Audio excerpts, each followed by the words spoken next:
What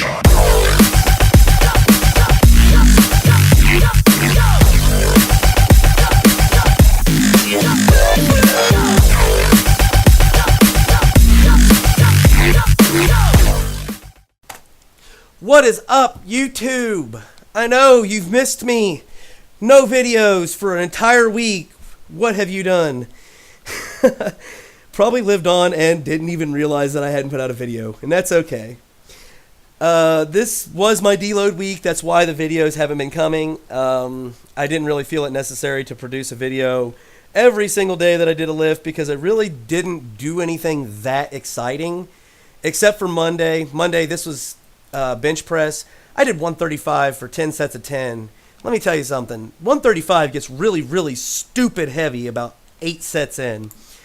And I'm going to tell you right now, I woke up Tuesday. I haven't been that sore in areas of my body in a very long time. So I'm not really sure that it was a good idea to do the 135 for 10 sets of 10. But it was fun. And I enjoyed it. And I might even do it again someday. But not anytime soon, because it took a long time. But that being said, this is what I did on Monday, was the 135 for 10 sets of 10. And I ended up doing everything once a week. So that means I did my bench press, my deadlift, my squats, and then I did some shoulder press on Friday. But I also did some bench press on Friday too, and I'll get into that when we get to Friday and as to why. Anyway, got through this, tried to keep myself good and set up, which was really hard to do with 135, but really what I kind of liked about this and doing this amount of volume was it gave me a really good chance to just burn in and ingrain my bench press form. Like, just a ridiculously large amount of times that I'm pressing this weight in that particular groove and movement every single time. It was a lot of good work on my part, which honestly is probably the best thing that came out of that. Now we're moving on to Tuesday, and I did some deadlift. Now, this is what I was actually supposed to do and intended on doing, was basically taking the same rep scheme I always do and just dropping the weights down to a relatively low amount. I think I hit my top set for like 60 or 65%, which is usually where I start on my cycles. And it was light. I moved it with no issues. But, you know, that's the point. And then I did my rep work at 50%. And again, it was nice because I got to really kind of like work on setting up properly and doing the pull correctly. And I also tried to make sure that I pulled it off the floor as fast as I possibly could without hurting myself. And I honestly think that was helpful because I do need to keep my speed up off of the floor as best I possibly can, because if you don't break it off the floor, you're not going to pull it.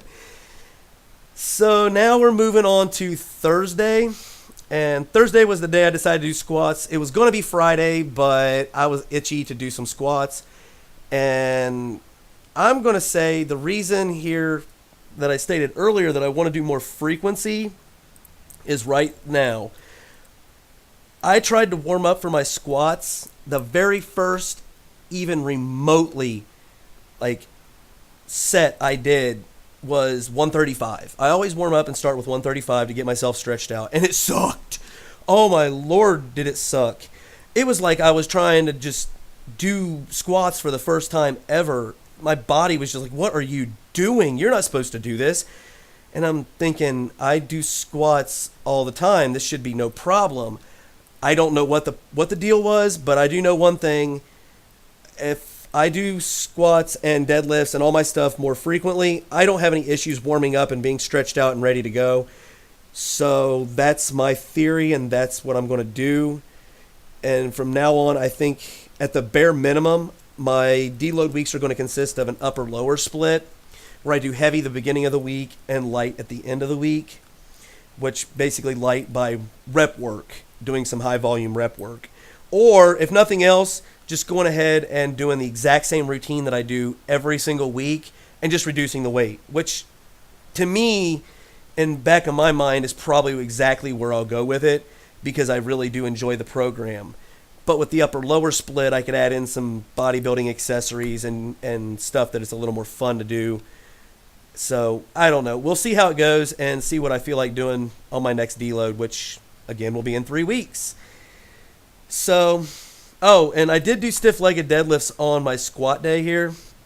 Yeah, I know I said I was only going to do things once a week, but stiff legs are very important to me. I'm starting to notice a lot of the great benefits that come along with them, and I wanted to make sure that I trained them. And since I forgot to do it on my back day, I'm doing it today. It also does work my hamstring, so it is partially a leg workout. So I guess it is still viably considered a leg day. Now moving on to Friday, I did bench press again. Why did I do bench press again? Because I did 135 for 10 sets of 10, and that wasn't what I was supposed to do. And I wanted to get some heavy weight in my hands to basically keep myself used to it. Now, granted, none of the weight on this bar right now is actually, even to me, considered heavy. But it was heavier than 135, and it gave me a good chance to kind of work on my bench again, which, as we all know, needs a large amount of work. So I worked up to a top set of 205. Again, like I said, not even close to heavy, but it felt good. And then I dropped back, and I did do some rep work. I did a set of 8. I did it at 165. I just dropped back to 165 and did that again. And then I went into some seated shoulder press. Now, you can say what you want to. I know I'm supposed to do them standing. Everybody's like, tells me, oh, you should do them standing. Well, I got news for you. Typically, I'll do seated shoulder press on my light days, or if nothing else, the day after, depending on how I feel. And I do them after I do my squats, after I do my bench press, after I do my deadlift. My lower back hates me already. It's tired. And trying to stand there and move weight on a shoulder press isn't exactly the easiest thing to do. So I do them seated because I can actually focus on my shoulders and move more weight and actually overload my shoulders better. So that's why I don't do them standing anymore. I probably could if I wanted to, but really, this works, and I feel it in my shoulders. I get a really, really nice overload, and I enjoy it. So that's why I do it. Anyway, that's been my workout for the week. That's been my deload week. I hope you enjoyed it. If you did, you know what to do. Like and subscribe. And, as always, until next time.